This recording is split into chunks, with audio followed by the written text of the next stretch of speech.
चप्पल खाने से बाल बाल बचेगा रणविजय। तुलसी ने बनाया परी को बचाने का प्लान। KSBKBT 2 latest episode.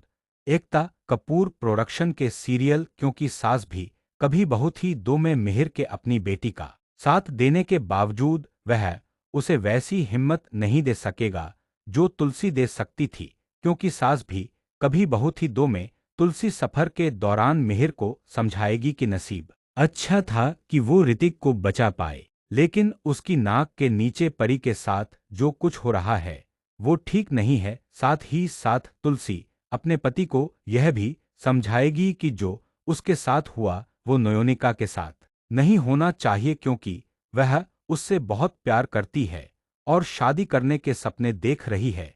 दोनों ही बातें मिहिर के जेहन में रह जाएंगी, लेकिन सबसे पहले वो उस बात पर एक्शन लेने का फैसला करेगा जो तुलसी ने पहले कही थी परी के साथ उसके ही घर में हो रहा अत्याचार। मिहिर अपनी बेटी के लिए एक जोड़ी सैंडल लेकर जाएगा और उससे उन्हें ट्राई करने को कहेगा। परी पैर में डालकर इन्हें ट्राई कर ही रही होगी कि मिहिर उसे टोकेगा।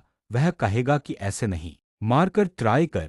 वह रणविजय की तरफ इशारा करते हुए कहेगा कि यह तुझ पर हाथ उठाता है ना, इसे मारकर ट्राई कर। परी धीरे धीरे हिम्मत जुटाएगी और रणविजय की तरफ बढ़ेगी। ऋतिक और मिहिर समेत बाकी लोग परी की हिम्मत बढ़ाएंगे और वो उन सारे अत्याचारों को याद करेगी जो रणविजय ने उसके साथ किए हैं। परी रणविजय के गाल पर जोरदार सैंडल जड़ने ही वाली होगी कि पीछे से उसकी बेटी की आवाज आ जाएगी। वह अचानक अपना हाथ रोक देगी और बेटी की तरफ दौड़ेगी। रणविजय मौके का फायदा उठाएगा और परी को इमोशनल ब्लैकमेल करेगा। मिहिर कहेगा कि डर मत बेटी, तेरा बाप तेरे साथ खड़ा है।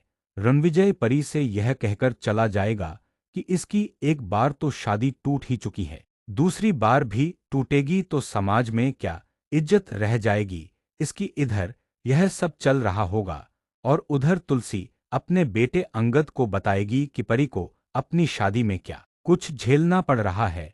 अंगदा याद दिलाएगा कि कैसे उसे रोकने की बहुत कोशिश की गई थी, लेकिन तुलसी ने किसी की एक नहीं सुनी।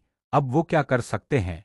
इस पर तुलसी कहेगी कि यह वक्त नहीं है उसे यह जताने का कि वो गलत थी और हम सही। अभी जरूरी है कि हम उसका साथ दें। अंगद पूछेगा कि हम यह करेंगे कैसे। इस पर तुलसी कहेगी कि उसके पास एक प्लान है, लेकिन पहले उसे कंपटीशन खत्म होने का इंतजार करना होगा।